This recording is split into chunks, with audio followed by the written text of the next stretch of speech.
right. Well, according to my clock, it is now 10 o'clock, is when we are going to get started with the opening of Stages 7, A Sound Idea. We are very fortunate that we were able to find a way to put Stages 7 up and online this year. We hope it's going to be as much fun as it has in the past. We tried to add some little wonderful caveats to it, and one of the people that is going to help to make it fun and exciting will be Jessica Adams, who will be our spirit leader, and you're going to find out a little bit more about our spirit competitions and games when you open your packets at 12 o'clock. But first off, I want to introduce to you Ruth Cantrell. She has been a guest playwright with us for over 6 years now, isn't it? Yes. We're very excited to have her. Now, the way this works, this is a webinar, so everybody will be logged in, but you won't be seen or you won't be able to talk other than going in and putting a question into the question and answer box below or into the chat room. Our technical person, Andrew Hill, will be monitoring that, and as questions come up, if they are pertinent, then he will let me know and we will ask our presenters those questions. Tomorrow, we are going to be breaking you up and giving each team, or actually 2 teams, a presenter that they will be dealing with in the writing and forming of their scripts. But right now, I am going to put up the PowerPoint for Ruth, and we are going to begin our first presentation with Miss Ruth Cantrell. So Ruth, it's your showtime. Thank you. I'd like to welcome everybody. I'm very excited. This year it's a little different because what we're doing is we are going to be looking at writing for radio as opposed to the stage. So, radio drama. Please change.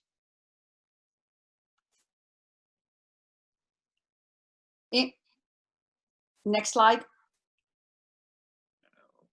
Hold on here. Should be going.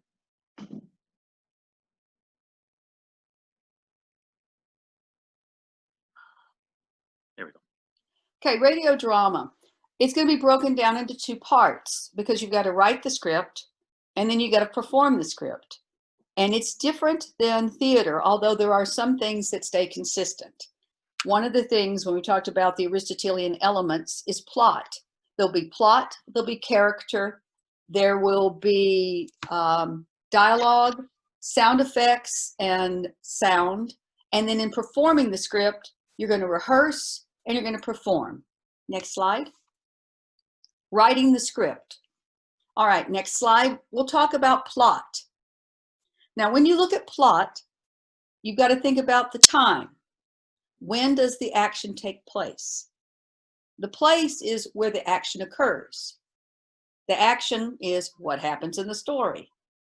Conflict is what characters have opposing goals. And the outcome is which characters' goals have been achieved. Now, when we start looking at writing a play, you're going to have to rely on sound and dialogue to tell us all this information, even some action, because we're not going to be able to see it. Next slide. So, all plot elements are communicated in a radio drama by the character's dialogue, by sounds, and special effects. So, next slide. Let's talk about the characters. Next slide. In a radio drama, you have a protagonist who's the good guy, and you have the antagonist who's the bad guy. That's in just any basic drama, you're going to have a good guy and a bad guy. Then, of course, you'll have other characters, and we'll talk about them in a moment. Next slide. Okay, these are the characters for the examples that I've given for our scripts. This is just an example. We've got Sheriff Bob, and Sheriff Bob talks like this. Mad Dog McGee talks like this. And Bronco Billy is a man of few words who takes the word yep and does it in many different ways. Next slide. So, characters. The audience learns about the character through the script in several ways. One is, what do the characters say about themselves? The other is, what other characters say about them. Next slide.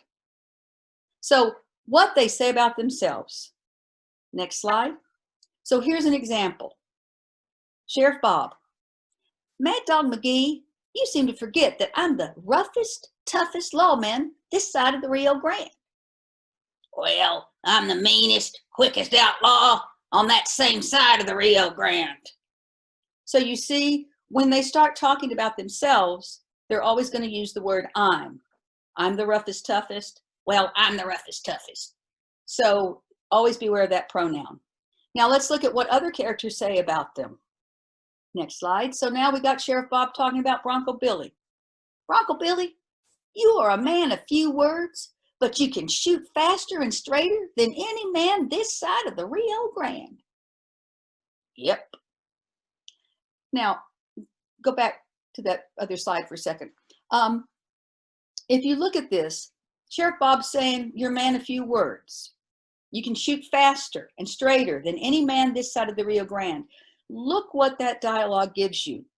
It tells you that Billy Bob doesn't talk much, tells you, which is going to be something for the plot, that he can shoot faster and straighter than any man this side of the Rio Grande. Well, now we also know where this is taking place is somewhere on one side of the Rio Grande River.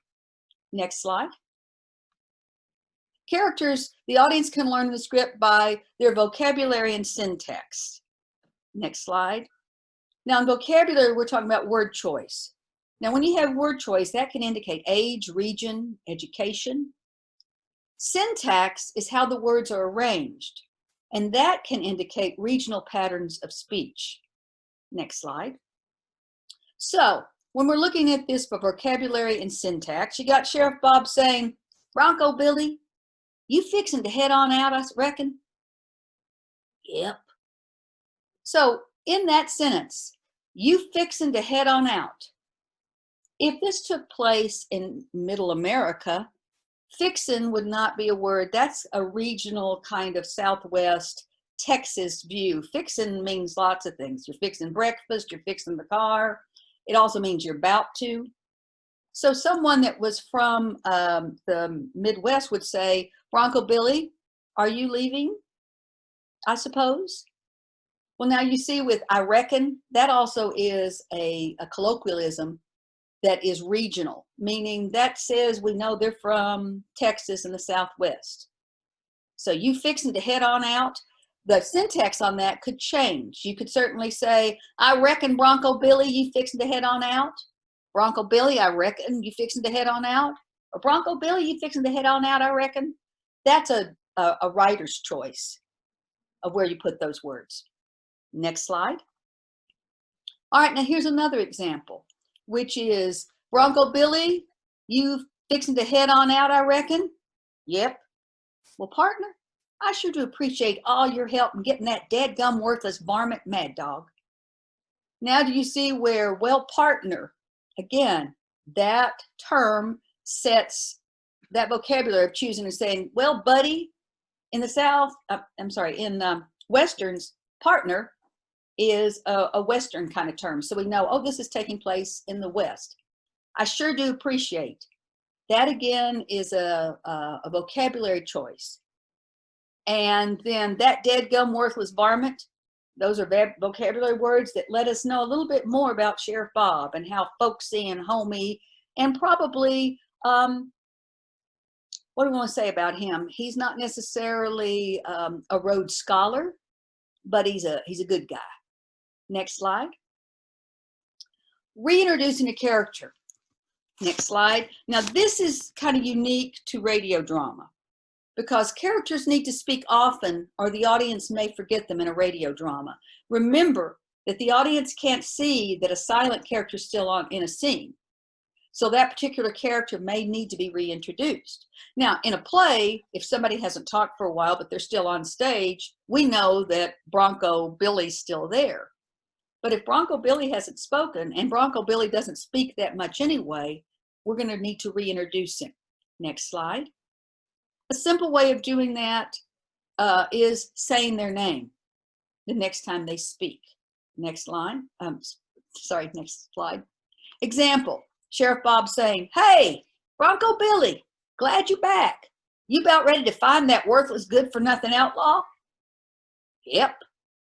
So right there we know Bronco Billy, glad you're back. That indicates the action is Bronco Billy's been gone.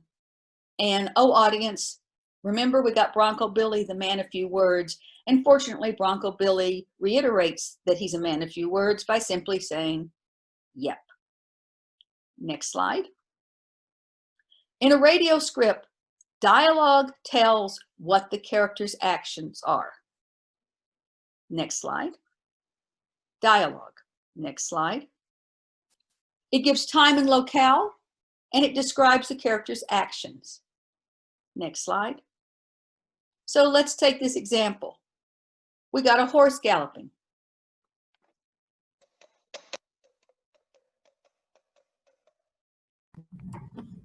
Then we hear a coyote howl.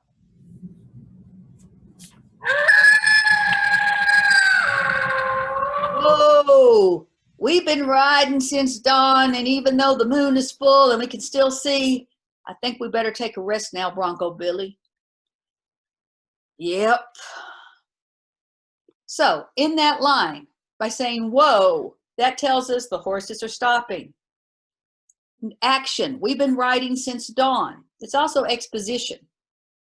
And even though the moon is full, so we know it's a bright night and they can still see, they've decided they better rest for a while. So that lets the audience know they've been traveling for a while, they've been on horseback, and there's a coyote, so we know we're out in the Southwest. Now, an interesting note on Bronco Billy is, even though he only has one word that he says, as a character, I'll expand on that a little more about how each time he says it, he's got to indicate something in more than what just the word yep. When he said it that time, he was tired, so he said, yep. Next slide. Here's another example. Mad Dog McGee has come in. I'm coming for you two. Look out, Bronco Billy, Mad Dog has a knife. We hear a gunshot. Bam! Oh, I'm a goner, Sheriff. I thought you didn't have any gun. I didn't, but Bronco Billy did, didn't you, Billy? Yep. So the action there is he's coming for us. Look out, he's got a knife. We hear the gunshot. Thought you didn't have any gun.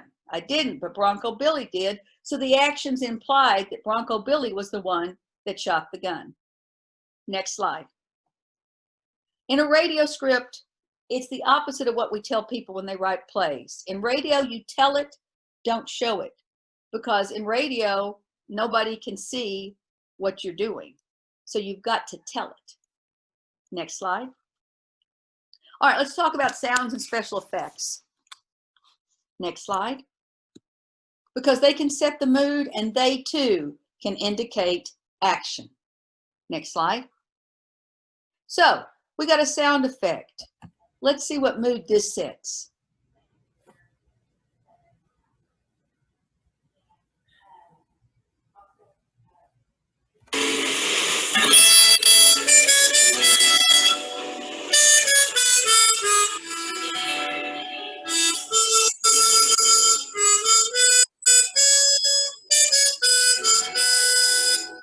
Okay. Now at the top.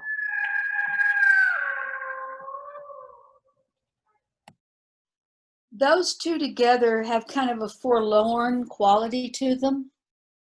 Now, it sets up that we're in the West, because Streets of Laredo is a classic Western tune, and a harmonica is kind of the classic image of that sound is something we equate to being by a campfire.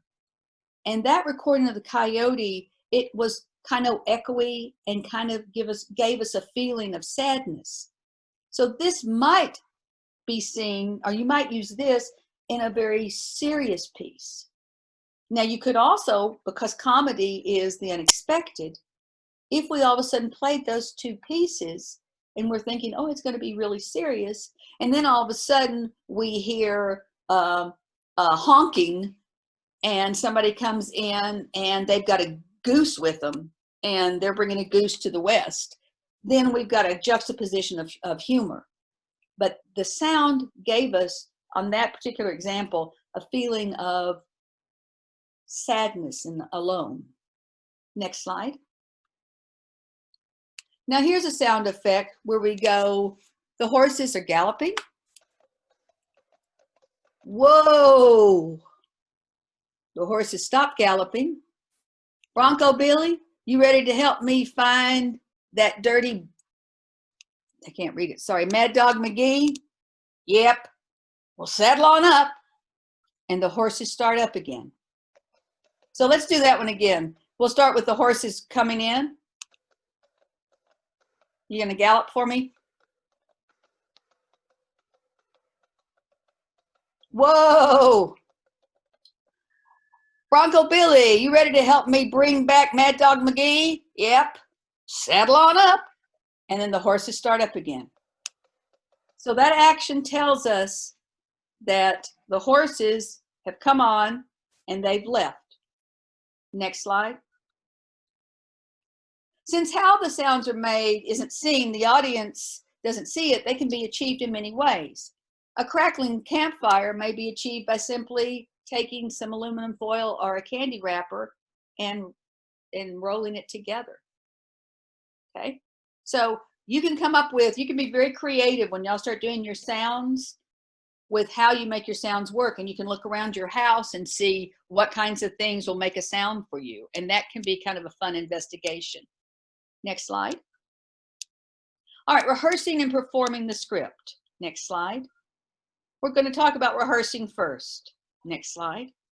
All right, when you rehearse your lines, you need to explore pitch, tone, volume, and pace.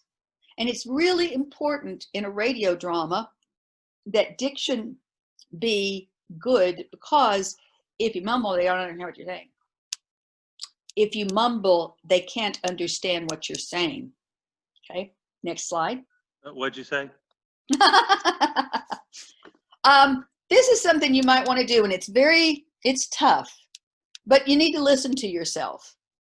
If you get a chance to record your dialogue that you can rehearse, because by recording yourself, you'll be able to hear how the words you're saying communicate, if they do the sounds and feelings in a way that you envisioned. And if not, then change either the pitch, the tone, the volume, or the pace and try again. So if when I was working on Mad Dog McGee, I decided to kind of put him down here, well, that is not only tone, but that's pitch. But I could also play with him on, he could be down here more, and say, yeah. So you just play with it. And if you say, I don't like how that sounds, then you just use your voice and play with pitch, tone, volume, and pace. Next slide. Now note, you're going to need to write notes in your script. And these will be for dramatic pauses, comic pauses, director's notes, and actor's notes. Next slide. So rehearsing your line, dramatic pauses, those are going to establish emotional moments, and they're going to enhance the pacing. And that's simply done. You can mark your script. Marking your script, I've always told actors, whether it's for stage or radio, use a pencil, but make your notes that make sense to you. If you know that 3 dots mean you're going to hold for a 3 count, that's fine. The director's not going to tell you, write down 3 so you remember that. Okay, so you're going to write your own notes to let you know the pace and the emotional moment. Next slide. Now, comic pause. This is tricky because it's allowing the audience to have a moment to laugh without missing the next moment. Now, in live theater, it's called hold for a laugh. Well, in radio, you're going to want to hold a moment or two, but you don't want to hold it too long, because then you've got dead air. And then the audience is also thinking, well, are you telling me I'm supposed to laugh here? An audience never wants to be told they're supposed to laugh. But what you want to do is make sure that you give a pause so that they can laugh a little, and then the next line needs to come in where they can hear it. See, I told you it's a little bit tricky, but you can play with that. where you think there may be a laugh line. Next slide. The director's notes. Now, you and your directors are going to be working on your character and your acting, and y'all got things that you've talked about. So you'll put those notes in your script. And that's things that you've worked on, and it's just a friendly reminder. Next slide. Also, as an actor, you have your own notes that help you remember. And that's important as well. And it's, again, nobody else is seeing this but you. Next slide. So let's take an example. The script states, Sweet Nell starts to giggle. Nell, you sure have a sweet little laugh. Now, if this next section was where you would add your notes. So the actor, Sweet Nell, she's going to giggle. Well, how does the other actor, how does Sheriff Bob know when to come in? So if Sweet Nell has decided her laugh is he, ha.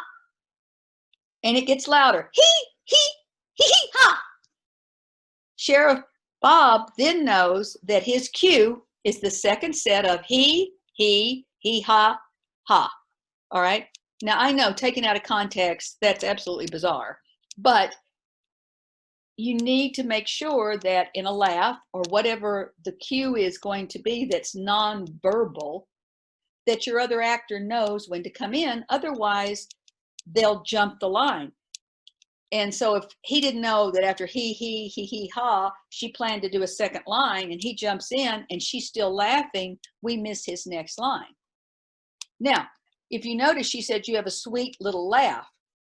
By having the volume get louder, that character, that actor has decided it's supposed to be a funny moment, and that her laugh, maybe it sounds more like a donkey. I'd even thought that it could be where she brayed, so that when he said, you know, she starts to laugh and goes, ah, and he says, oh, now you have such a sweet little laugh.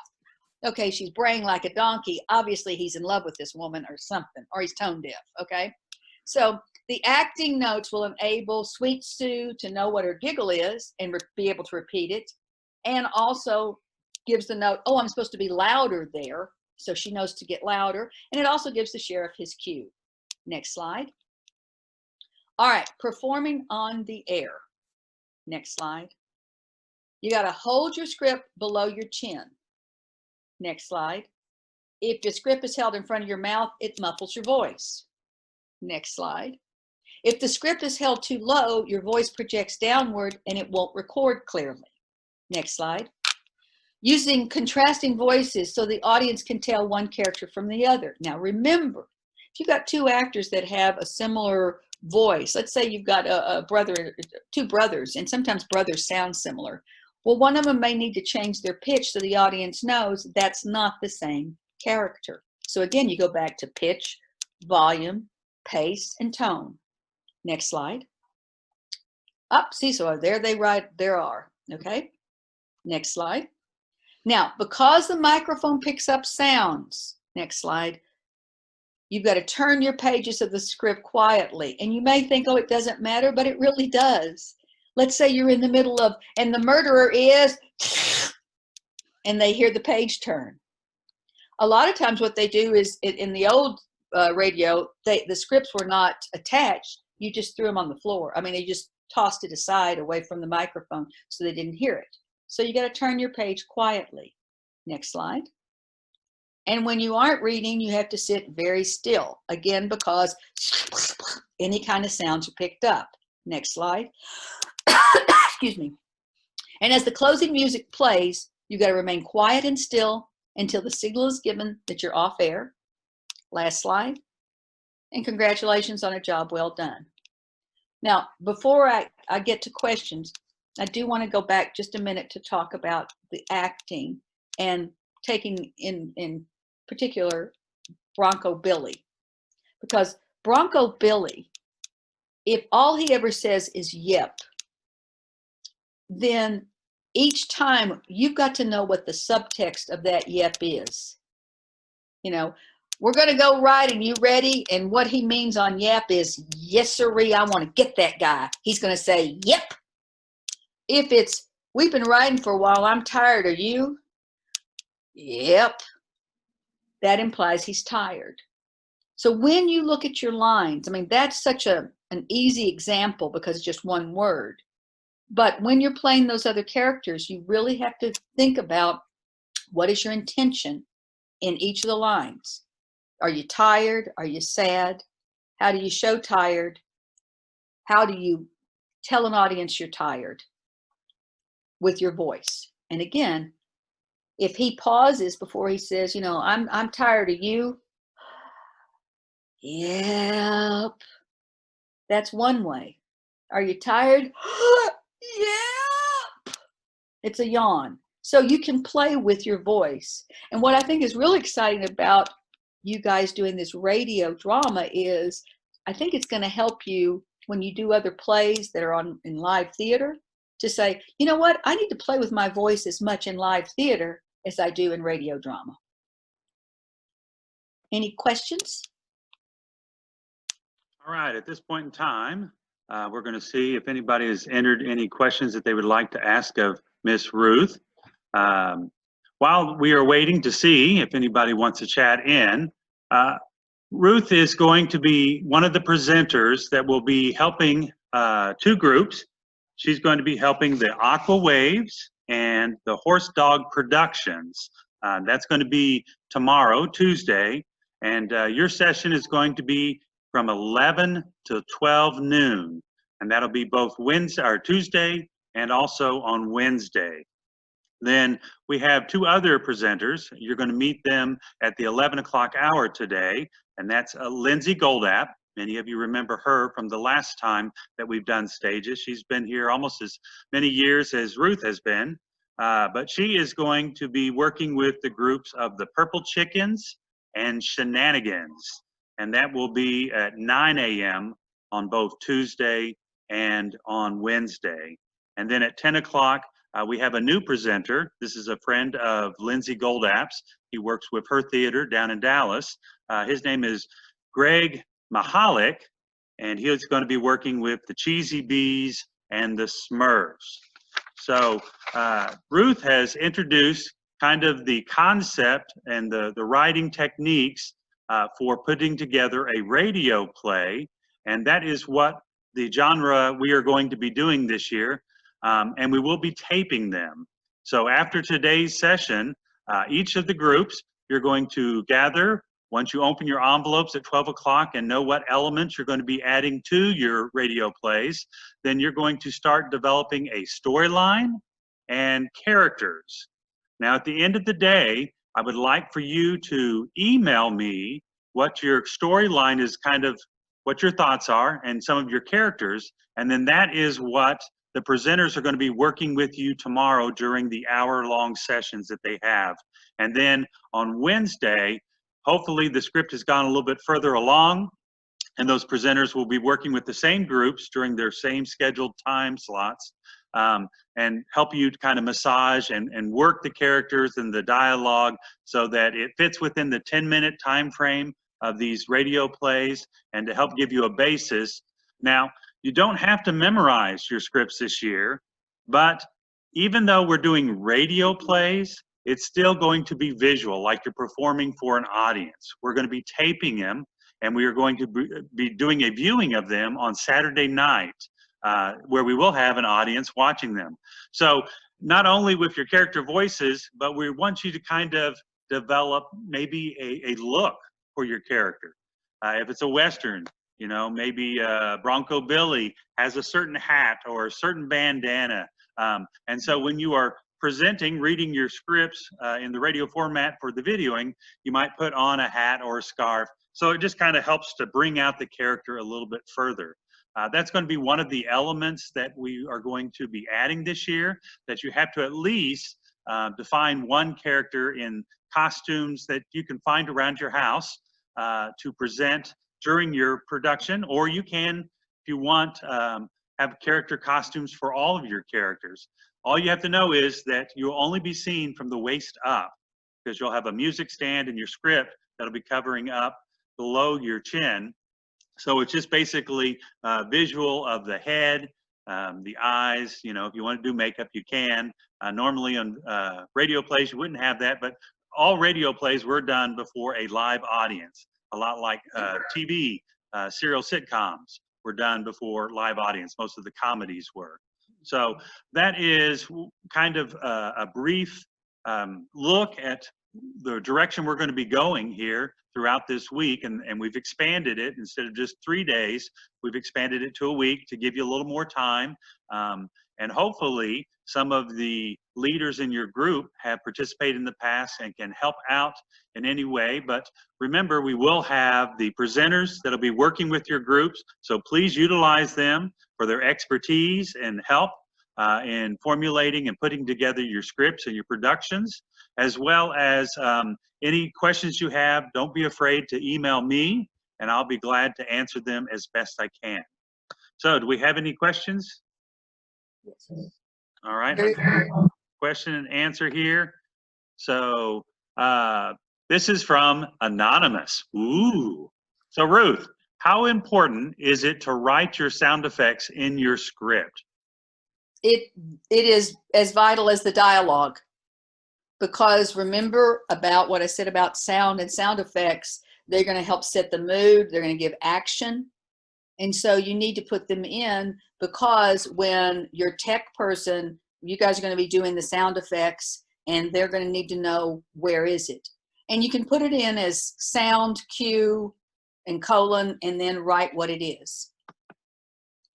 And I wanted to, if I may add to what Webster was talking about, when you get your characters, if you're, and I believe y'all are going to start with music or sound to give you the image of where this is taking place. Am I correct, Webster? Yeah, to announce the style that they'll be doing it in. Remember, and this is real important for plot, 2 characters have to have opposing goals. Now, there can be one group is on team A of characters, and one group is on team B of characters. So you can have good guys, bad guys, but you've got to have a conflict, and then it's got to be resolved. So your plot is about the conflict between those 2 characters. Okay. I'm presenting today on the set. We will have set up a radio videoing studio here in the Honey McGee Playhouse. So on Thursday, after you've put your scripts together, you can come down with your team, and we will video or do the video work for you. And we will have the microphones and the cameras. And as you can see back here, we even have the projection screen, which has become kind of a trademark of Stages. So if you want to come up with a logo for your team name and have it in the background, or if you want it to help set the style of your show, if it happens to be a Western like Ruth did, if you want to have a look of a Western, it just kind of gives it the ambiance and helps to set the environment. But most of the environment and stuff is going to be done through your character voices and your storylines. But remember, there's still a visual element to it. And so even though some of the teams have a smaller group, like 6, we do have a couple of groups that have 10 characters in it, or 10 participants in their team. We've tried to set it out in different layers so that we can showcase each of the different members that are going to be characters in your story, but your actions will be limited because of the space that we have for the filming. Any other questions? Oh, we got a couple others here. Okay, let's see what else we have. Ruth, is there a place we can get sounds? Freesound.org. Freesounds.org, says my tech guy over here. And wow, then that was amazing. I threw my voice. I didn't realize I was a ventriloquist. Thank you. You kind of sound like a college student that is off for the summer. I was trying to go for off for the winter, but okay. And then, since it's in the radio format, we are going to try to do a lot of sounds live, like the horses galloping, if you ever watch Monty Python with the coconuts. And we will have some of these elements here, but we would like for you to try to be creative in your sound effects. When you open your packets at 12, we're going to have 2 videos that will be on a thumb drive. One of them will be kind of an demo of a radio program, so you can see the kind of the layout, how the characters flip through the scripts, where the sound person will be. And then there's also going to be another video where two of our wonderful volunteers, one of them happens to be my wife and the other one is Miss Karen Tooley, they kind of demonstrate different sounds and how you can find things around your house. So we would really encourage for most of the sounds to be live if possible, but if it's something you can't do and you want to bring in your own sound effect, we will have a tech guy that will be operating our soundboard as well. Okay, here's another question for us, Ruth. This is from Jude the Dude. Do we need to worry about copyrighted sound effects or songs? Well, I'll answer this one here, Ruth, and then you can chime in if you want.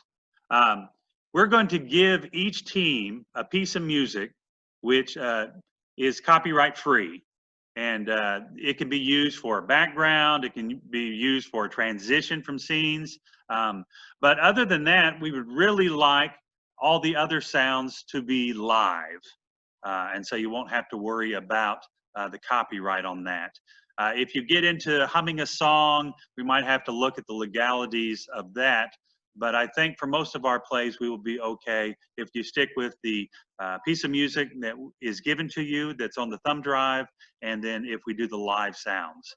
Anything you want to add to that, Ruth? Nope, I think that's absolutely correct. I agree. All right. Any more questions? I think we've answered those that are in. If there are no further questions. I had one more thing, because when you're talking about if there are 10 people and it may be within that 10 group, one person's doing the sound and they're not going to be talking. But all those other characters, do remember that the audience is going to need to know who they are and saying their name, not on every line, but just be aware that that's a good indication of letting us know who they are. And you've got to remember to identify them. Good idea. Good idea. All right.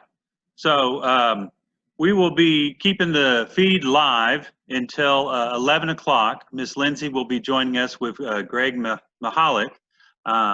So if you guys need to get up, take a bathroom break or whatever, but we're going to keep the video feed live.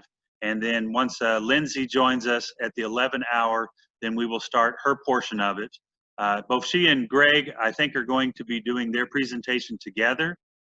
Then at the 12 o'clock hour, we'll have the grand reveal where you can finally open up your packets that I brought to each person's house or delivered to you, so you can share with your team what your style is going to be, the piece of music that is included, and then you can also share those videos that I mentioned that will be on there. We've also put on that thumb drive the student handbook that we've mailed out to everybody. So if you didn't get it, or if you've deleted that file, it'll be on there as well. So at this point in time, I'm going to put myself on mute, and then we will pick back up at the 11 o'clock hour with Miss Lindsay. Okay, so don't leave, just go to the bathroom if you need to. Thank you. So, okay, as I can see, we now have Lindsay with us, and we've got Greg Mahalik with us as well. We didn't lose anybody, did we, Andrew? We still got everybody in the window? I believe so. All right, I hope that everybody has made it back to their viewing screens. There we are.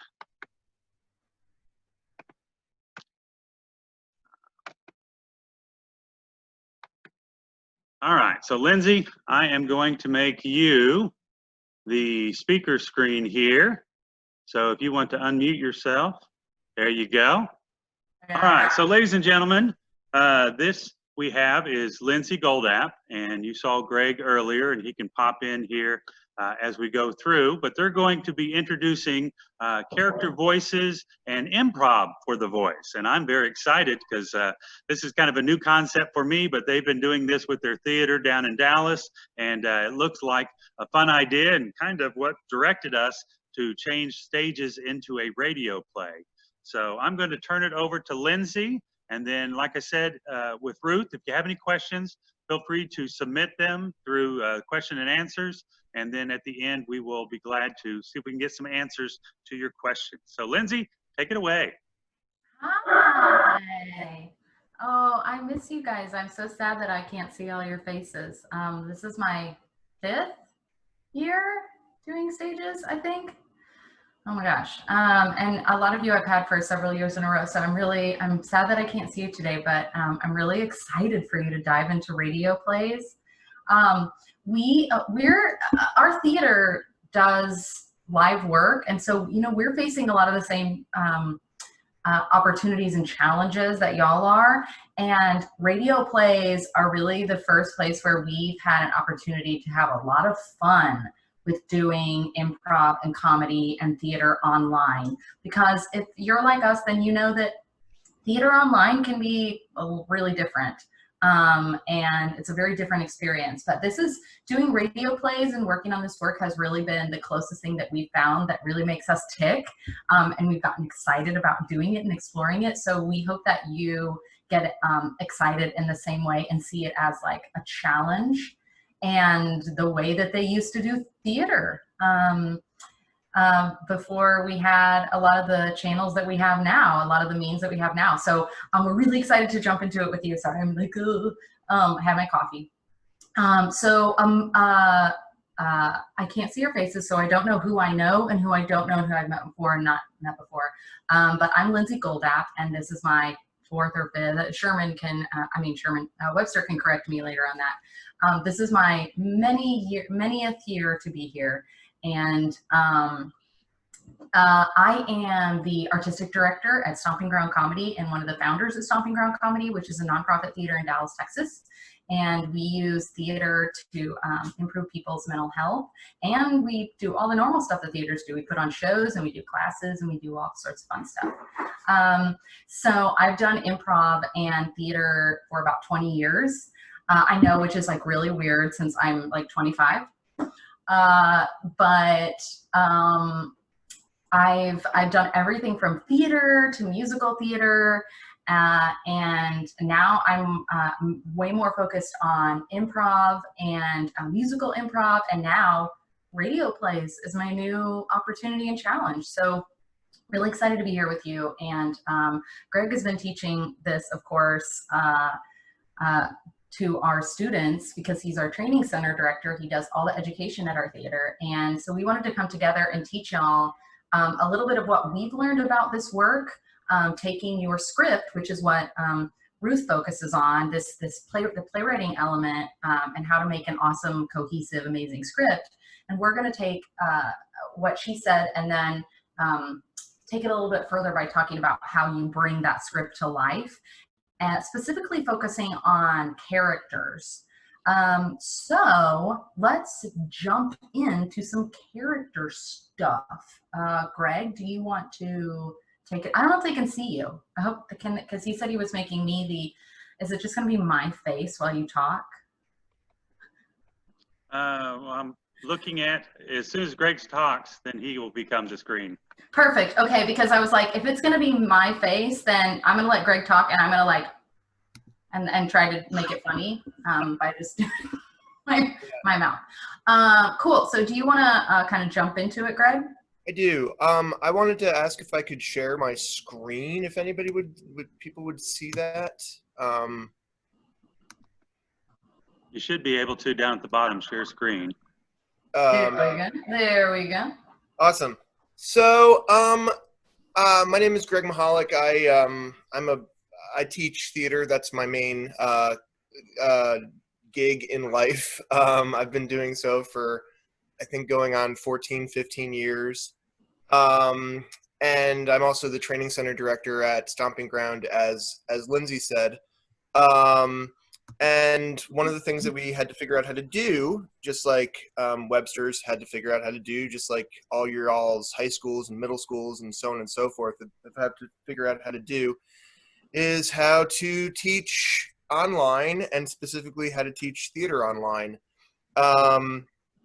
And it's been a really, actually, much more fun. I knew it would be a challenging experience, but it's been actually a lot more fun than I thought it would be. And one of the things that we thought about was how to really lean into this format that we are stuck in, for lack of a better word. We're sort of all stuck in these little boxes. So, you know, we've been doing a lot of improv where we're like, hey, hi, how are you? Oh, here's a can of Coke. I hope you feel refreshed. Oh, thank you very much. Like this weird sort of like, nobody acts like this, instead of like 3D movies of old or something. But what we have discovered is by turning the video off, suddenly we sort of open up our minds again to sort of all the different possibilities. You know, we can create different environments, we can create different worlds and not be limited to what is sort of right in front of you and what you're seeing. In a way, it almost opens up more than we do with regular improv on the stage, where we're sort of like, we're always dealing with the fact that I'm not really holding anything and I'm pretending that I'm holding something. But if I turn the lights off, suddenly I can put anything into your imagination just by talking about it. I was looking over some of the stuff that Ruth talked about, and you know, she was talking about how you can narrate your own action and you can sort of like make these things happen in the audience's mind. So that's great. So environment's great, activity's great. What we're going to talk about today is how to create character in the audience's mind. And so really briefly, we're going to actually demonstrate a lot more than we're going to talk. Really briefly, just like an overview of how we think about character. You know, Ruth talked about how playwrights communicate to their audiences about character in the script by talking about, by showing what the character says about themselves and what others say about them. Improv, I'm sure y'all know at this point, we don't have a script typically. Improvisers are actors without a script, and we're writing the script on our feet. So we make our choices in the moment, usually based on a suggestion. Y'all are going to make your choices in rehearsal based on the script, which is essentially your suggestion. So you're sort of mining that. But improvisers sort of get to flex that muscle just coming from like a small idea, or from some, my cat is looking at me. Just coming from like a small idea. It could be a word, it could be a gesture, it could be a movement, it could be a sound. And those things can be applied to script work. So that's sort of what we're talking about. There's two ways to get into a character. We can go from the outside in or from the inside out. So from the outside in, you know, we can make a strong physical choice and let that affect how we use our voice and how we feel. As was said, we're focusing more on voice than we are the physical, but we can still use the physical to inspire our voice. If you watch voice actors doing animation, like doing voiceover for animation, if you watch any of those behind the scene videos, you'll often see that they're actually like getting into their characters physically. And you'll really need to do that when you're doing these too. And there is a performative element to how you're doing these radio plays that are, yes, mostly intended to be heard, but there's a performative element where you're showing them what your characters are. And I agree with Greg. When I watch voiceover artists, and it's so incredible to watch how much they get into their character when nobody's looking at them and nobody intends to look at them. It's really interesting. So we encourage you to make those strong choices as well and get into it even when it might feel silly. Yeah, when we're doing stuff in improv, I always talk about getting into your body before you get into your mind. If you can sort of just like jump into, if I start doing this, and then I start talking like this, and it's coming from the fact that I'm doing this, you know, I would never have come up just sitting here. When I'm going to start talking like this now, but my body is doing this thing. I'm like, oh, how's this making me feel? It's making me feel like I'm mad, and I don't want to be in this store anymore, and I'm just going to trash it. I'm going to trash all of it. I want you to talk like that all the time now. That's how I tell it. hurts. I'm over 40. That hurts. So yeah, so we're going to encourage you to use your physical as well as your vocal to inform that. So don't feel like you're limited just because we're listening. Let's see. And the other way That's to do outside in. Let's talk about inside out. Yeah, so the other way to do it is inside out. So going from the inside out means that we're sort of starting with an emotion or a point of view, and then letting that affect how our physicality and how we sound. So, Lindsay, can you give me like an emotion? Yes. Fear.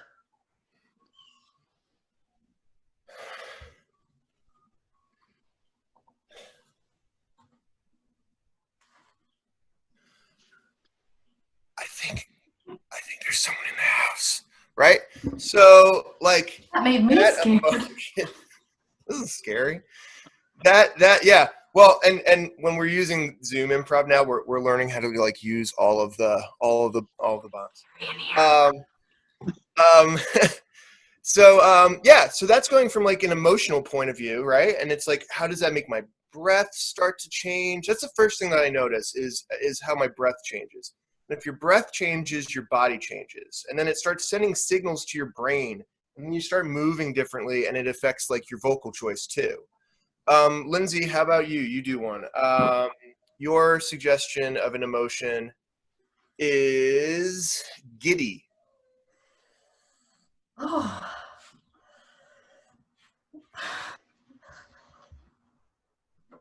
And so we're doing the surprise soon. So we're gonna jump. So they're gonna come in. Wait. So they're gonna jump in. Oh. I mean, so they're gonna come in. I said jump in. We're gonna jump. It's oh my gosh. Okay. So they're gonna come in and we're gonna jump out. And scene. Cool. Yeah, and notice, so for improvisers, a lot of it is she didn't know she would never have said those things, but her emotions changed her body, changed her voice, changed her gestures, and then the words were almost the less important thing. She eventually figured out, like, what is the context? Y'all are going to go from the opposite direction where you're taking the context, right? Oh, so it's a surprise party, and then that's going to change. Okay, so how do I feel about that? Well, that's just going to change how I'm moving and how I sound. So, Lindsay, give me a suggestion of like a situation. Ooh. I'm a character in a situation. Who am I and what's the situation? Your mom just told you that you have to clean the whole house before you can go outside and play. I don't want to clean the house before I go outside. Not that guy. Not that guy. That guy's applicable. You're a tween. You're like 12.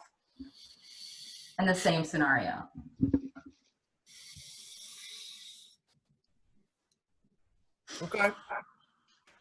Okay, I'll clean the house. I'll clean the house before I go outside. You want me to clean the house? Yeah, I'll clean the house. There, I clean the house. Oh, it's not clean enough for you? It's not And clean? scene. That's actually a character from The Sopranos.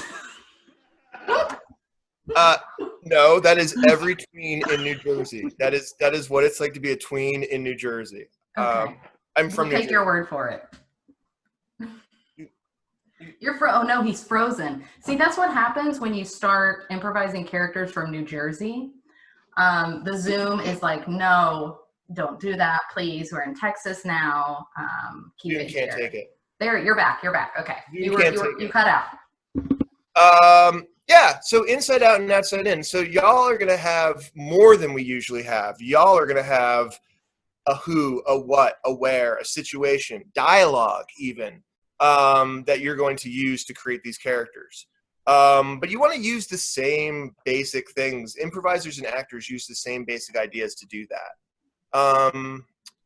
Really quickly, before we sort of jump into demonstrating it a little more, so you have different ways of working from the outside in, right? How the character looks, their physical appearance, how they move, how they sit, how they sound, pitch, tone, pace, dialect, accents, volume. All of those are different ways to start on the outside and work your way in. So I'm using these to figure out how I feel what I want. Sorry to interrupt, Greg. And we really encourage you to remember all of the different ways that you can create that character and not just one single one. And I like here that it talks about the way they sound, and not just sound, pitch, tone, pace, dialects, accents, volume, all of it. It's not just, well, I'm going to talk in a really high voice. Well, okay, it's a really high voice, but how fast do they talk? How slow do they talk?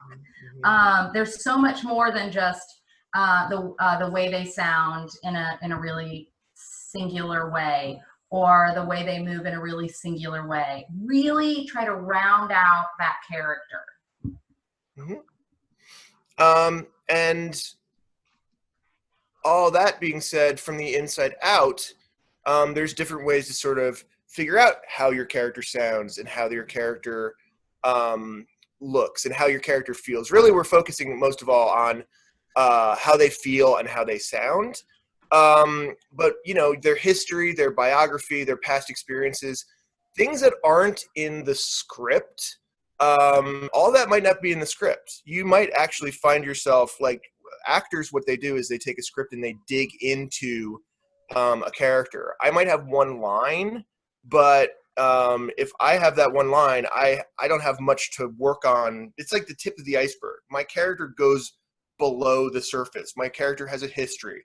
My character has been other places before they came in to say this one line.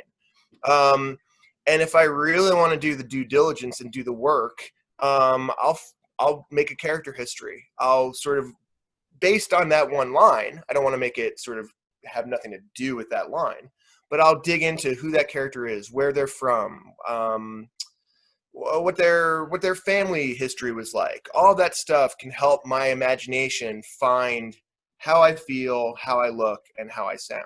Your directors and shows have probably asked you to do this before. I know that when I taught high school, I used to ask my students to do this, and they'd be like, "Miss, I have one line. I'm not going to write a whole story for this person." But this is the reason why we do it, because it really paints who your character is in so many ways. If you know who they are. Yes. I have a question real fast. Is one of the things that they're doing having multiple characters in each radio play? Are they required to do that? They aren't. Basically, they've created their own teams, and so some teams have 6 in, some have 10. 10 was the limit. So they probably will have one character per person in the team, but they aren't limited to that. Okay. So I mean, if Cool. you find So yourself it's possible, but not necessary. But you know, that same idea goes for, we want our characters to be distinguishable. So if I'm playing 2 different characters, I want to have a way that we can distinguish who they are from each other. And because you can't see, and because there's no costumes, I mean, in improv, we don't get costumes. So I can't go put on a mustache, come back in and be like, "Hey, I'm this other person now." Oh, hi, how'd you get in my house? Your door was open. So I can't, we don't have those props and costumes. And now y'all are going to even be a little more, have a little less, is that you're not going to have the physical stuff too. So we want you to lean into that and enjoy that limitation. Limitations can actually free you creatively by making you sort of make bigger choices. So even though I might not be playing 2 characters, I definitely want my character's voice to be distinguishable from Lindsay's character's voice, from Mr. Crocker's character's voice, etc., etc. Like, I want to know when that character comes into the room that it's that character without somebody having to say, "Oh, Miss Marble, what are you doing here? I'm not Miss Marble. I'm a character who speaks exactly like Miss Marble. Oh, we all seem to speak like this here. Yes, we have the exact same voice. Well, this is very confusing. Oh, very confusing. Oh, yes. Don't you think so, Mom? Oh, yes, it's so confusing." Even though that's really fun. Please buy tickets to Greg's upcoming one-man show. Sybil? Sybil. It's Sybil without the personality. I think at least Sally Field had different voices in that movie when she did it. Yeah. Lindsay, any thoughts on that? No, you covered it. Nailed it, huh? Let me see. So we're going to sort of boil things down, though. I like to think about think about this in terms of sort of the big three: physical, vocal, and point of view. Physical is just how the physical moves, all that stuff that we were talking about. And it doesn't have to all be big, too. It can be small. It can be small gestures as well. Vocal is how they sound. And then point of view is how they feel. And it's how they feel about a lot of different things. How they feel about the world. How they feel about, everyone's out to get me. That's how they feel about the whole world, right?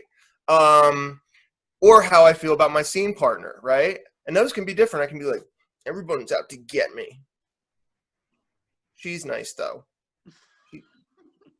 She likes me. I think she likes me. Everyone's out to get me. She likes me, right? Same character, two different points of view.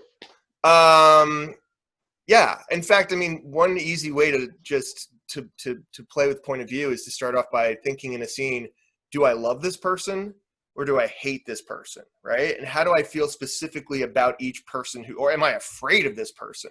So having that sort of strong feeling towards another character is going to give you so much to work with, and it's going to affect how you say the line.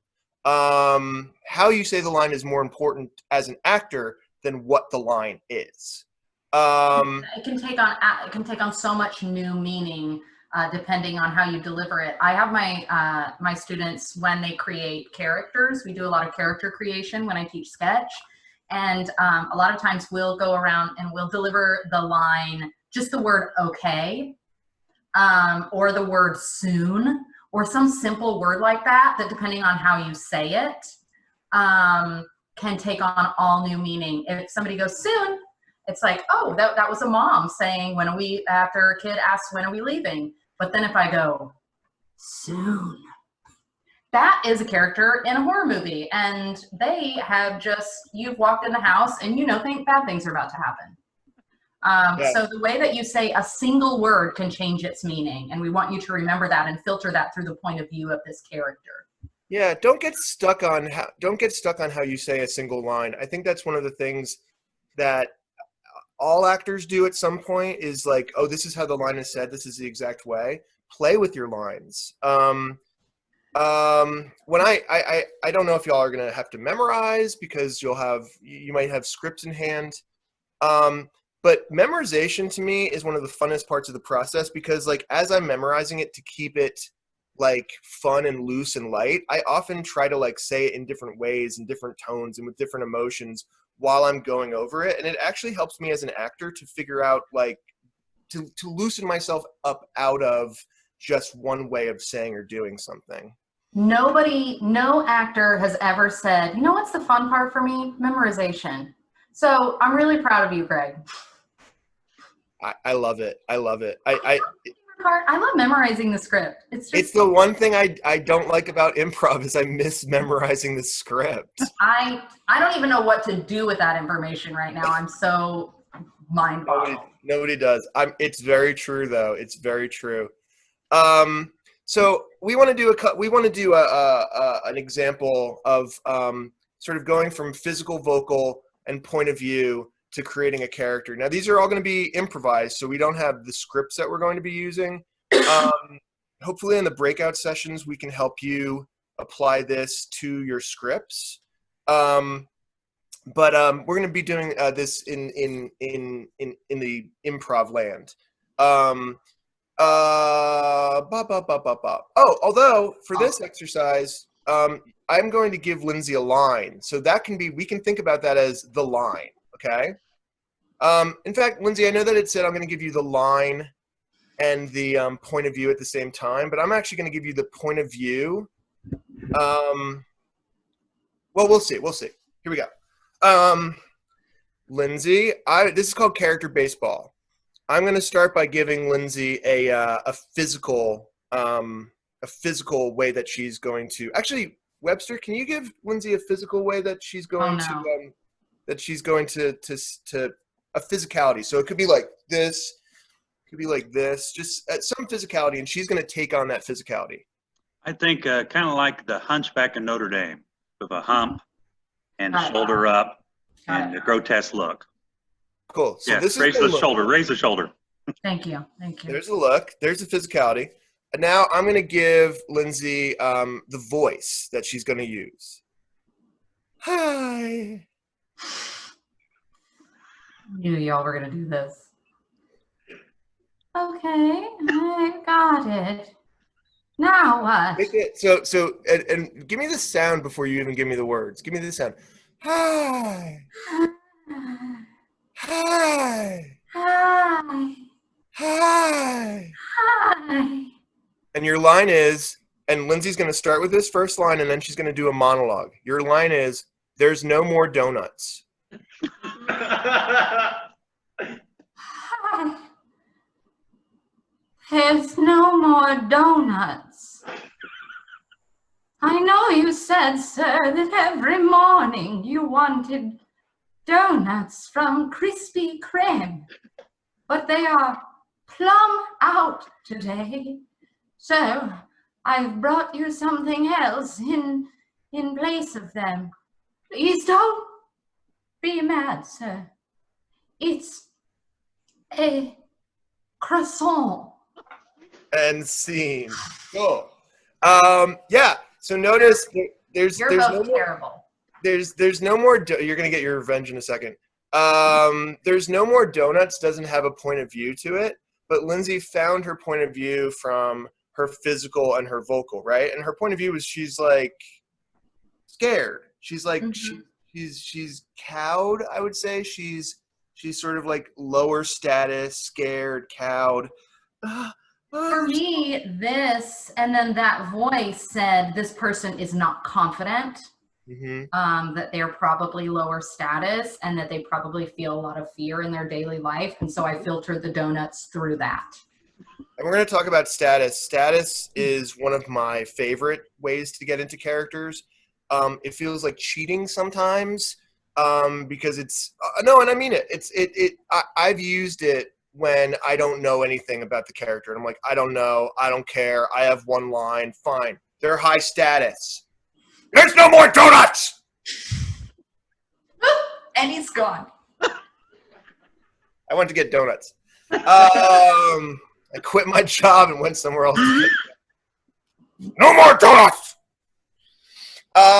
Lindsay, can you give me between you lead this one between you and Webster? You're going to give me a physical and a sound. Sure. I'm going to give you a physical while I let Webster think of a vocal choice.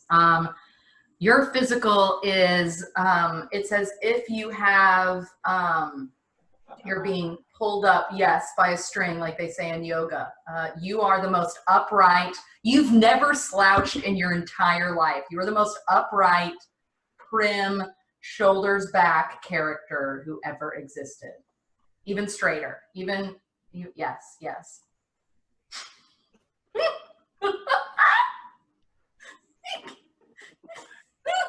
Okay, Wester's going to give you a vocal choice. I want you to try to deliver your line like you're sucking it out of a straw. So it's just kind of there, and then it gets higher, kind of slides the scale as you're sucking it up through your head. Can I hear it? Can I hear it? Can I hear it? Hello, I don't know. I don't know. What's going on? I don't know. Oh, like intake of breath as Right. you. All right, I'm gonna try it. I'm gonna try it as a sound first, okay? Okay. Is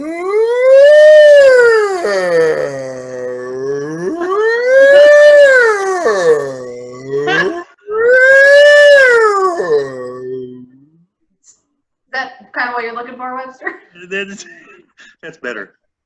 Can I have a first line, Lindsay? So the line is, I've popped a button on my shirt. And I have to make this sound again to get into this character, because you can Yeah. always go back to the sound to get into the character. Yes. Yeah. I've popped a button on my shirt. Oh, whatever will I do? Is there a public restroom around where I must get to a J.C. Penney's and get a new shirt before anybody sees me. For if they see me, my reputation will be ruined. And see. Look at them walking away.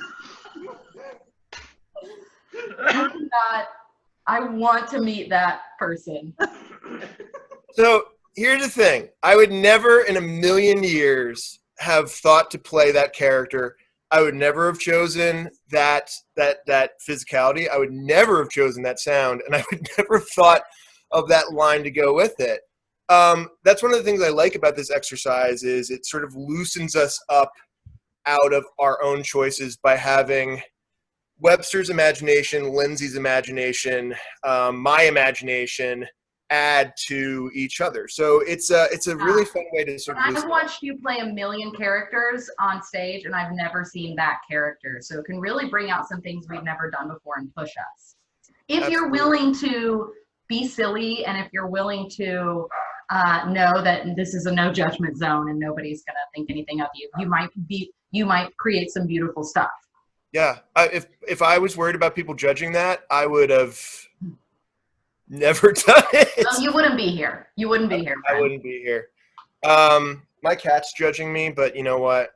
That's fine. Let's move on to some point of view character filter stuff. Point of view character filter.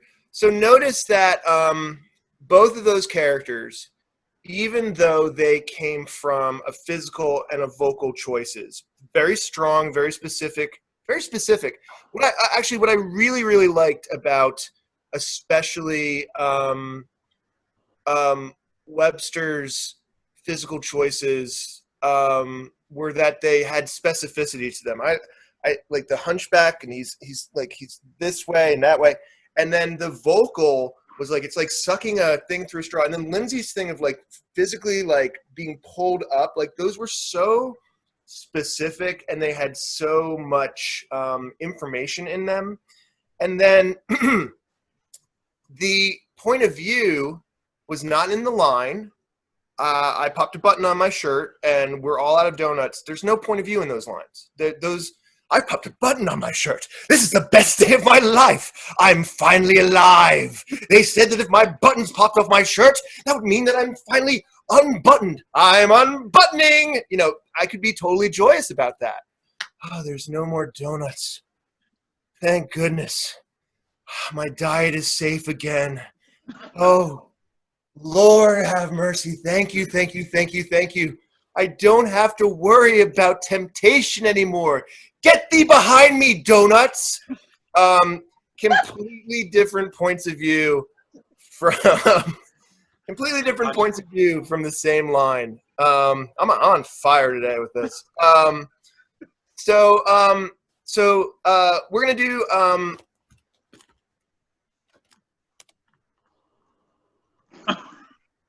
so we're gonna do that was scary.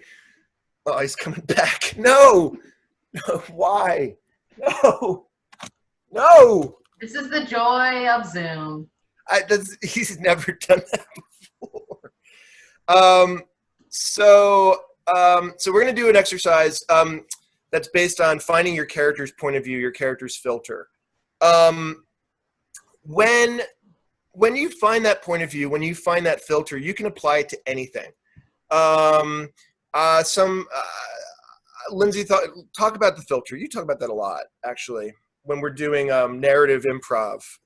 It's one of the notes that you often give as a director. Yeah. So once you have decided and you've created this character who has a point of view on the world, then you can filter everything around them through that point of view. So if that point of view is, I think everyone older than me is dumb, then everybody I meet is treated that way. If it's an older person, just like, oh, this again. Here we go. And then if it's a young person, it's like, oh, finally, you're here. And you're going to know something. finally, one of my peers is here. Oh, thank gosh. So you can filter your entire character through that. And then if food is set on the table, it's like, who made this? Oh, look, rhubarb pie. I know who made this. So you can sort of filter everything through that singular point of view, but you have to find it. Once you do, it will serve you well to really filter everything through it. And as you're writing, it will, since y'all are pre-writing these, as you're writing each line, but how would this specific person, their point of view, feel about what's going on right now? That's how you can write. The lines will come easily if you know who your characters are and what their point of views on the world are. And what they want, especially when you're writing, what does your character want is really important. We sort of gloss over that as improvisers. We talk a lot about how we feel about things versus what we want, but like what your character wants, their objective is so important. I just want to be heard. I just want to be heard. For once, I just want to be heard. I just want to be heard. What are you talking about? Nothing. That's just me. So we're going to demonstrate being able to, like, just like people, your character can have a point of view about anything. We all have a point of view about any topic. Even if it's like, give me a topic that I would know nothing about. Where do I start? Dentistry. Well, I don't know anything about dentistry, but I think a smile is the most important part of someone's face. You know, so like I can have I'm playing that character a lot. I can have a point of view that's inspired by something that isn't necessarily like, I don't have to know anything about dentistry, but I sure have a point of view about like smiles and teeth. And, oh, that's the first thing that I notice in the person is, do they take care of their dentistry? You know, so on and so forth. So Webster, you're going to give us an example of a topic that a lot of different people could have a lot of different ideas about. Doesn't have to be like in the news or current events, can be more just like dentistry or education or something like that. And then Lindsay and I are both going to create a character based on a specific point of view about whatever that thing is. All right, penguins. And we're not going to forget, so, and this isn't where we do this. Yeah. These are two characters who have this point of view about penguins. Mm-hmm. We're two different points of view, and we're still not going to forget vocal and physical. But this time we're going to go from the inside out. We're going from the point of view outside to the physical and the vocal. Yes. Well, I'd like to start, if that's all right with you, Gregory. Well, so as you know, I head up the Foundation for Peculiar Penguins, the FPP, because I just think that we all could learn something from the penguin. They're such a beautiful creature, and they've been with us for thousands and thousands of years. And when I look at their majesty, I just wish that humans could be more like them. Do you know that they mate for life? Oh, it just brings my heart so much joy. So I'd love it if you would join me in my foundation. So penguins, I think they're weird. They don't make any sense. I mean, they're really short, and they can't fly. They live in a place that nothing should live. Why do they live there? Well, how did that happen? And they swim. They swim like fish. You ever see a bird swim like a fish? I have, but only once. Penguins. It's crazy. If they live somewhere else, hear me out. If they live somewhere else and not in Antarctica, right? They wouldn't have to swim after fish and then get eaten by sea lions and walruses and polar bears. Natural enemy of the penguin, because they can't fly away. Penguins. I don't get it. And scene. So now, using these characters, they were inspired by, like, Lindsay, what inspired your character? What inspired you to find that? I just thought of an animal lover, and I know so many people who are passionate about and they get very honed in on one specific animal that's their cause. And I just thought of those people and how and their lifestyle and how they talk, and that's how I built it. Yeah, and for me, as I was listening to you, I found myself listening to you with my head at this angle for some reason. And then I was just like listening, I'm like, penguins. I don't get it. And then it's like, okay, what don't you get about? Well, they're weird, they're short, they're little. I don't know. Like emperor penguins? What is that guy? Royalty? I don't understand that. I don't understand that. Why are there different kinds of penguins? What? Penguins? The guy in the movie has the umbrella. What does that have to do with penguins? I don't understand that at all. So like I this is just a guy who doesn't get it. I don't get it. I don't get it. I don't understand what you're talking about. Yeah. Thank you. Just Lindsay. doing some light commenting on your work, Greg. Thank you. Don't mind the chat. That guy was from Yonkers. Thank you very much. The tri-state area. The tri-state area. Lindsay, can you let's do this. Let's trade off a little bit. I'm gonna give you a topic and you're gonna use the same character and talk about that topic. Yes. Cool. And how are you gonna find your way back into that character? I'm gonna think about how they would feel about the specific topic that you're about to give me, based on what I know about them already and who they are. Very outside in. Or very inside out. I'm sorry. And I'm gonna do this. Proud of you. This is how we do the work, y'all. It's it's very complicated. All right, here we go. This is always the hard part, is coming up with the ideas, with the suggestions. Vacations. Oh, self-care is of the utmost importance, especially in these times. You have to take care of yourself, or you can't take care of anyone around you. In my work, I know that if I go into an animal rescue or a fundraising event and I've brought my baggage in with me, then it's not going to be effective work. So I go on 37 vacations per year. And because I really want to make sure that my mind is in the right place to do the work. Okay, your topic is fast food. Fast food.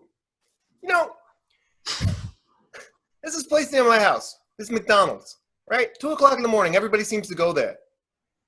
Not fast. It's not fast. I don't know. I mean, compared to what? Compared to what? Compared to what? Compared to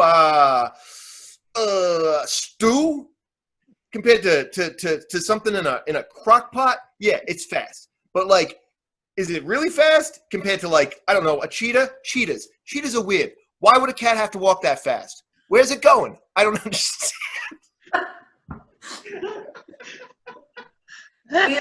We've gone off the rails. Why would a cat have to walk that fast? Oh, sorry.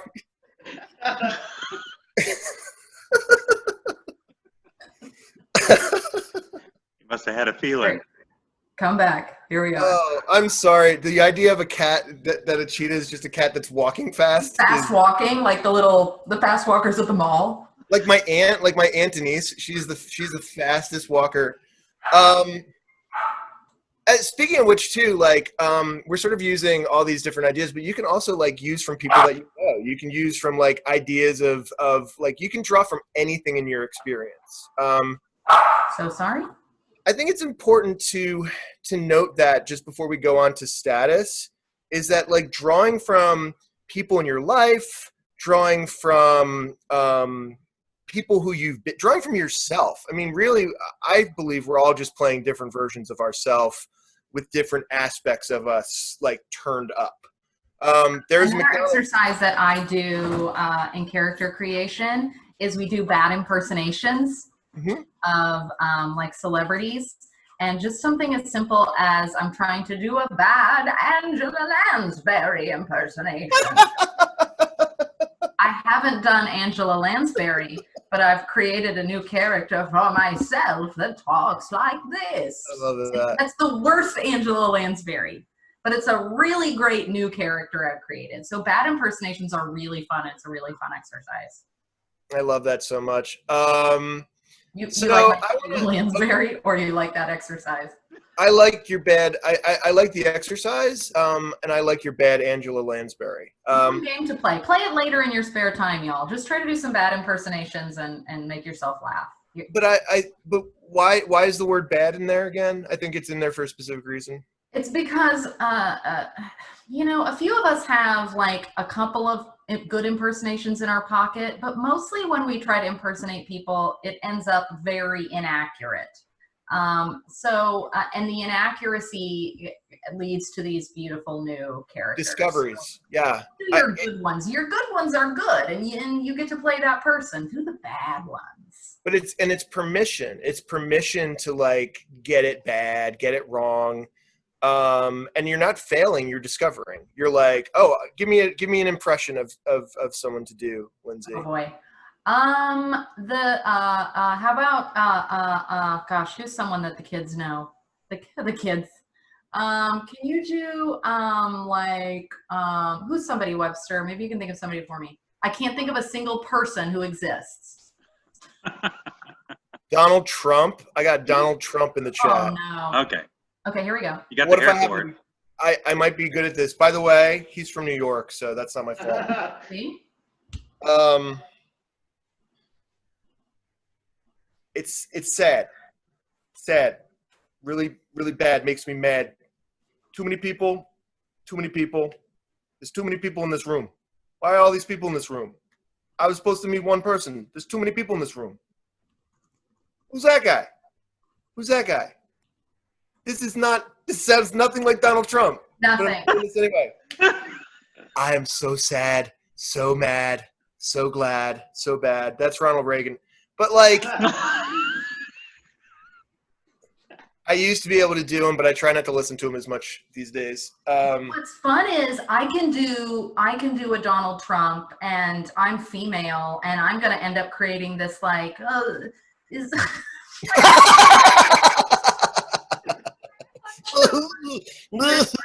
of like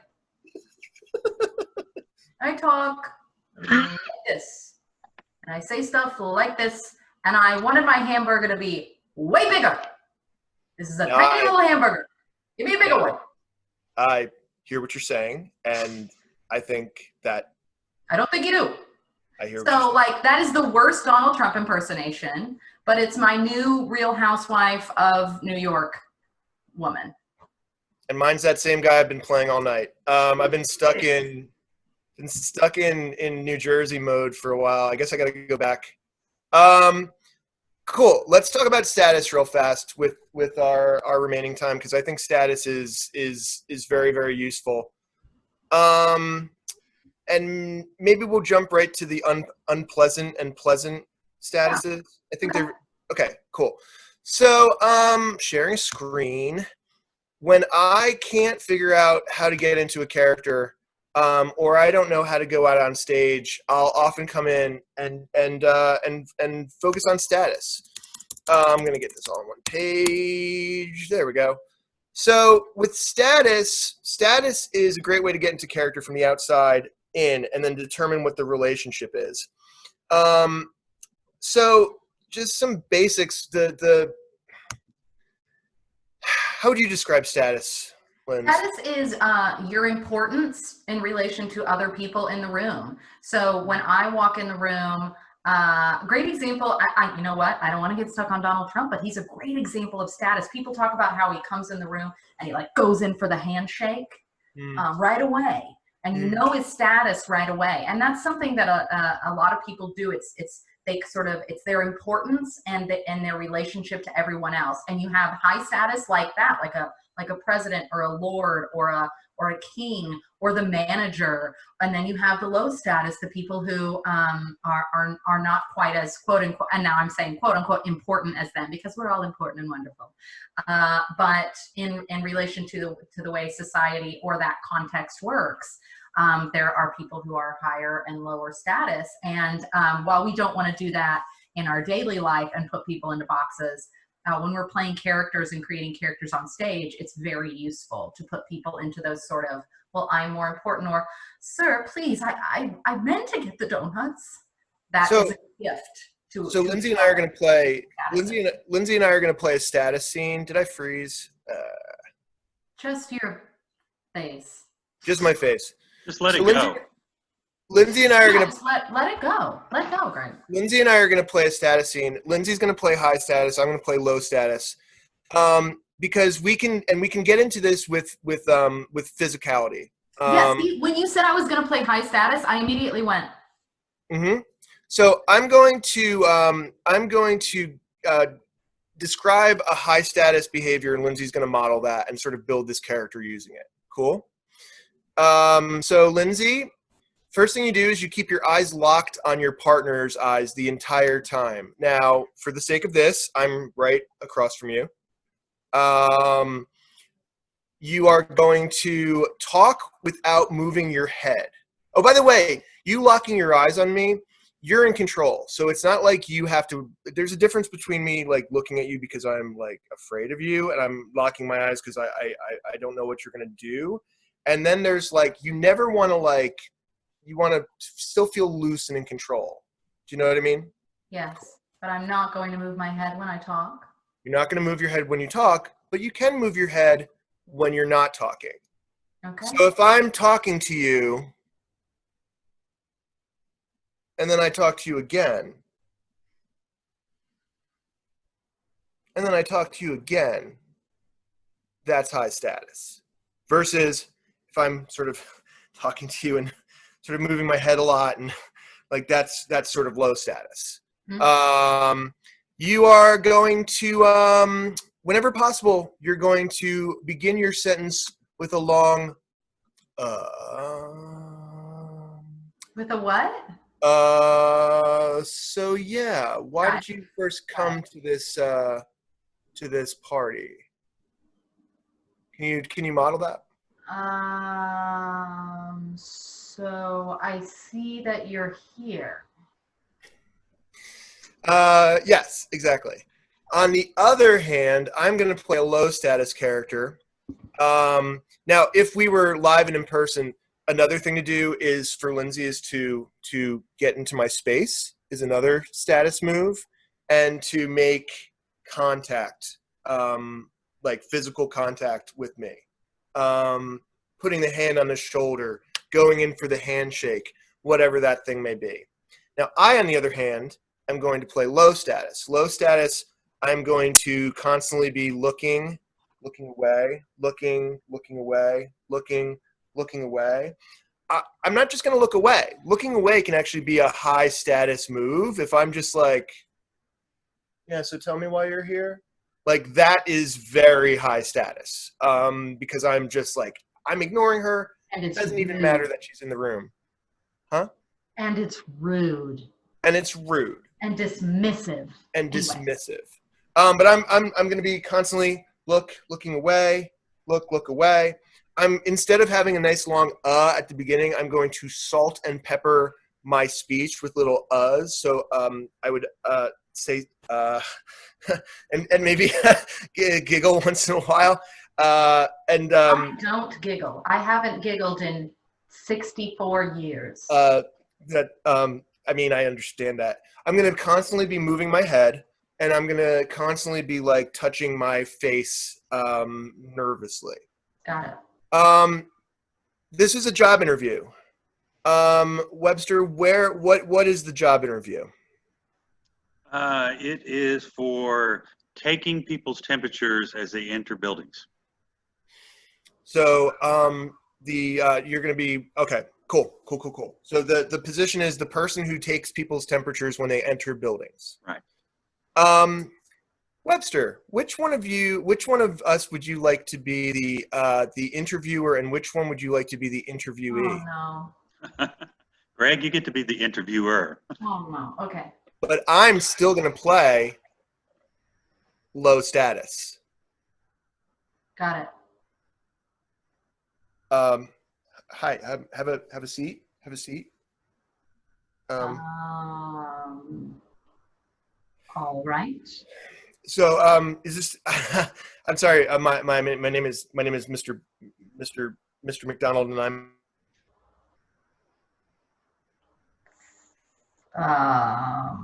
Frozen at the moment.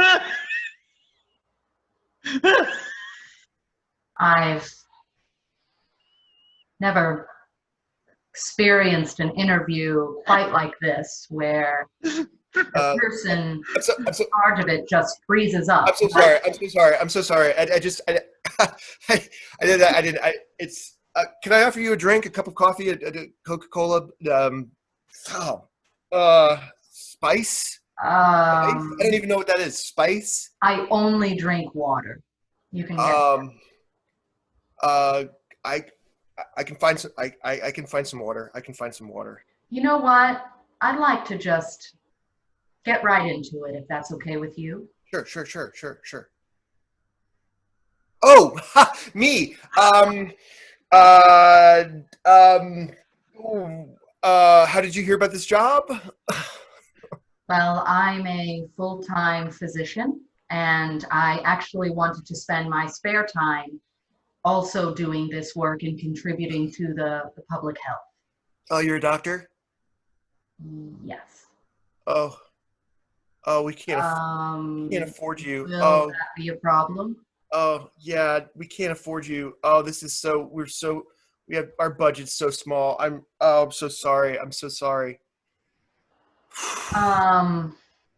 I'd be willing to work for a lower rate. Oh my God, really? Really? Oh, that would be so great. That would be so great. Thank you. You have the job? Do you want the job? You have the job. Oh, I'm so sorry. You have the job. I have a couple of interviews today. I'll be in touch. It sounds great. Do you need a ride? I can drive you to them. No, I have a car. Thank you. Oh, that's amazing. I wish I had a car. And scene. I said I'll be in touch, even though I'm doing it's my interview. Yeah.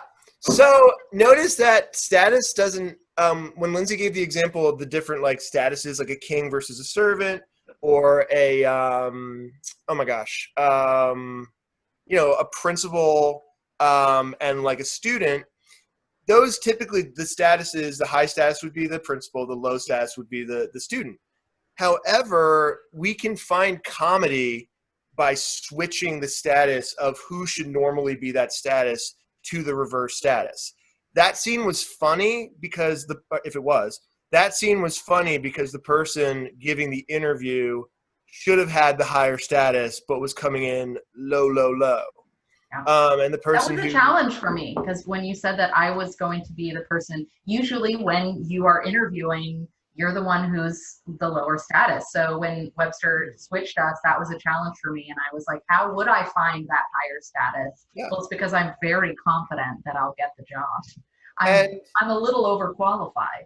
And for status, I would say lean into physical first, and it will, once again, like when we were doing the character baseball, your physical will, if I'm playing a high status character, it can be any context whatsoever. And if I'm playing it, I just let the physical affect how I speak, how I feel, how I am. And if you're thinking, I'm not sure the different genres that y'all are working in, sci-fi, Western, that kind of thing. If you have a low status sheriff and you have a high status, the guy who's always in behind the bars, right? There's always the one guy behind the bars who's always there. It's like Cletus. Cletus, what'd you do? You're here again. Yeah, well, it's been a crazy night. If you switch the status of those and you're like, what's wrong, Sheriff? Oh, I don't know. I'm just afraid those Dodge boys are coming back again. Come here. Look, bring it in. Yeah. Bring it in. Just get around the bars. We'll bring that in. Yeah, we can play with status and have a lot of fun with it. And we can write from status, but we can also act from it. All right, good. Does that finish what you had to say? Yes, sir. Any, yeah, I guess my big takeaway, and Lindsay will give hers, for me is as an actor, it's that inside out, outside in. And I don't always go the same way. Going from, you can go from the script and say, how does this character feel, and sort of like branch out, but you can also just make a big physical move and see what that does. Surprise yourself with your characters. Surprise yourself with your choices. Make big choices, and don't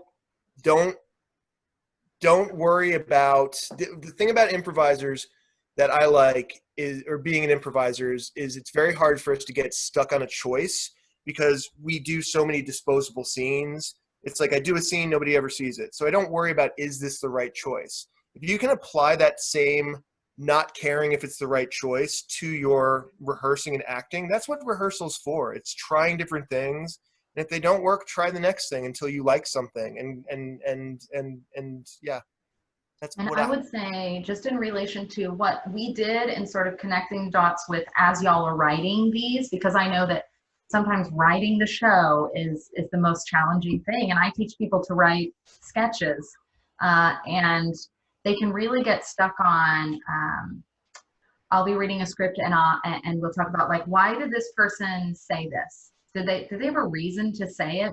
And what were they thinking when they said it? Mm-hmm. So if, as you're writing these scripts together, which I know can be challenging, you can ask yourselves those, like, why did they say this? And how would they say it? What was their intention? And if you can't find a reason why they said it, then maybe you need to flesh out that character a little more and really think about their point of view and their worldview, and how they feel about everything going on in the script.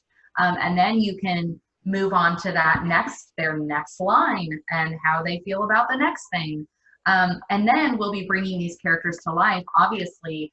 But if you've got that great foundation of a script and why people say the things they do and how they feel about everything going on, then you're going to be able to have a lot of fun creating that character and their vocal choices and their physical choices and all of that stuff, which we'll dig more into as the week goes on.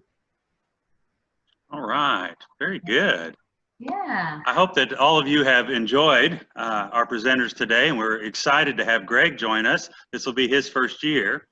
Now, as I told you earlier, we would love, once you open up your packets here in a few minutes and you find out your style and the piece of music, once you start developing a storyline and your characters, please email that to me and I will share it with your presenter so that when you meet with them tomorrow, they can help you with some of these ideas that they've thrown out.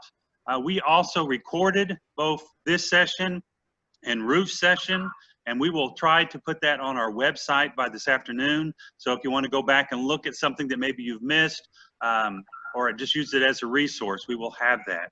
Now, as I told you, tomorrow we're going to do a little bit different. It's going to be a Zoom meeting where the presenters can see those that are participating, and you can open up your microphones and you can verbally communicate instead of going through the question and answer. But there will be 2 groups with each presenter. So starting tomorrow at 9 a.m., we will have Lindsay Goldap, and she will get the group of the Purple Chickens and the Shenanigans. Ooh. And I'm not sure if I'm going to let her know who makes up those groups. I may just let her try to intuitively put it in there. I'm ready for that. At 10 a.m., we'll have Greg, and he's going to have the Cheesy Bees and the Smurfs. Yeah, Smurfs. And I know, Cheesy don't Bees. blow Smurfs it. said, the Smurfs said they liked the cat, so That's their new mascot. Team Smurf. You like that? You want to eat a Smurf? You want to eat a Smurf, baby? And then at 11 a.m., Ruth Cantrell then will have the Aqua Waves and the Horse Dog Productions. So we're going I to... think that might be my favorite. Well, that's a new group that's joined us this year, so we're really excited to have them. But we will start the meeting, a regular Zoom meeting at 9 o'clock, so that those groups that have to be in there will sign in, and then when it gets close to the 10 o'clock hour, then you will sign out, but the meeting will continue on with the next presenter and the next 2 groups. Okay? So at this point in time, we are going to say goodbye unless we have any questions that you would like to ask of Lindsay or Greg. Yeah, One question. Okay, we got one question here. Let me see what it is. It is, and either one of you can answer this. How did you get so good at that accent? And is that a good way to differentiate characters in a radio play? I guess it's probably Lindsay. I'm gonna assume that's Lindsay. Yes, thank you. No. I dabble in accents, and as does I think Greg. We are not good. We have instructors at our theater who teach accents that are just incredible. We dabble, but for me, I had to take accents and dialects courses in school for my degree, for my theater degree. I don't know if you did, Greg. Never. No. No, and it All shows. just New Jersey bred. But I think what I'd like to say about it is it's a great way to create a character and differentiate. Two things to be aware of. One, making sure it's not a distraction and it doesn't distract you from the work and the acting, because if so, it'll do a disservice to your character. And then two, just being sort of culturally sensitive.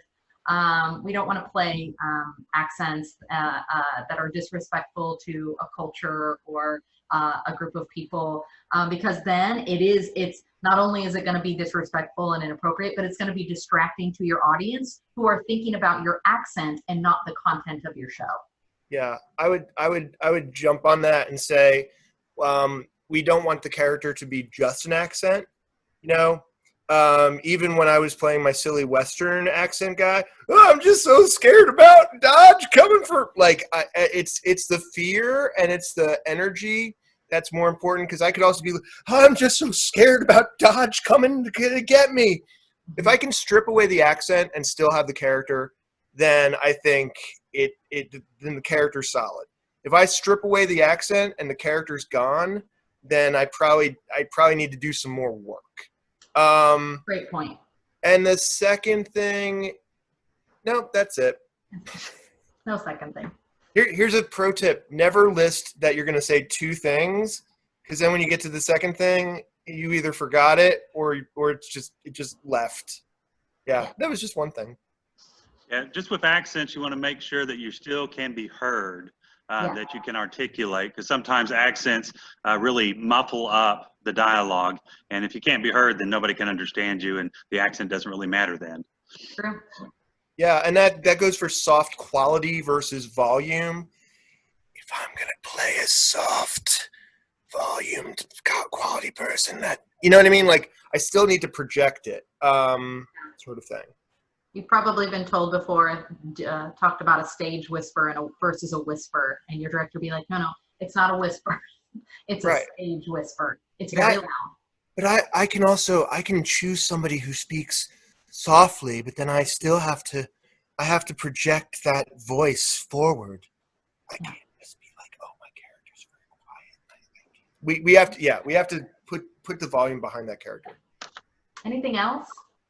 I don't think we have any other questions. Before you guys leave, though, one of the things that we're going to try to incorporate in the videoing of the radio plays is we want you to put together, doesn't have to be long, but a ad based on how you dealt with the coronavirus and the shutdown. And so we're going to kind of give you an example here. You don't have to use this. But if you ever watch some of the old radio programs and the early TV shows, they usually had ads about cigarettes or something like that. But it was a part of the program. You listened to it. And so this is an example that my intern wrote, and she's going to demonstrate, and I'm going to read it. So she's going to get into camera view here. All right. Remember, you can act.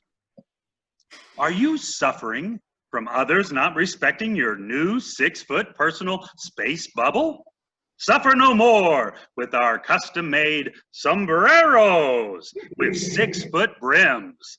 Not only is it good at keeping the sun out of your eyes, but it's also good for keeping away the possibly infirmed. But wait, there's more. Why not use this sombrero as a cool frisbee? Frisbee? Or even a festive bowl when turned upside down. Own it today for the low cost of 4 monthly payments of $39.99. Call now and yours will be shipped today. So even though we're doing an old time radio program, you can make it more of an ad in today's time, but just kind of a release, how it has affected you, or just a funny little ad. Carol Burnett used to do it all the time on her variety show, and it was really, really very fun. So, it's just kind of a humorous thing. When in doubt, sell a tonic of some sort. Yes, a tonic. We do this, by the way. This is applause and sign language, and so we have taken to doing this in all of our classes because then we're not all trying to clap and the sound isn't cutting out, and we're all just doing this, and that's how we applaud. So, well done on your commercial. Or you can do Muppet hands. You can do Kermit the Frog Muppet hands. Yeah! That's not sign language, Chris. I didn't say it was sign language. I said Muppet hands. True. Okay. I just showed. I'm sweating. Sorry. I think this is a good point to say goodbye today. But if you have one of these presenters today, they will see you tomorrow, or I will see you tomorrow at your scheduled time. The schedule will be in the packet that I am now giving you permission to open up and share with the rest of the members that are in your team. And I'm looking forward to hearing what you guys come up with. And like I said, please send your storyline ideas and your characters to me tonight so that I can share with the presenters so that they have a basis when they discuss with you tomorrow. Yeah. Well, we'll see you tomorrow. Looking forward to it, y'all. Bye Bye. now.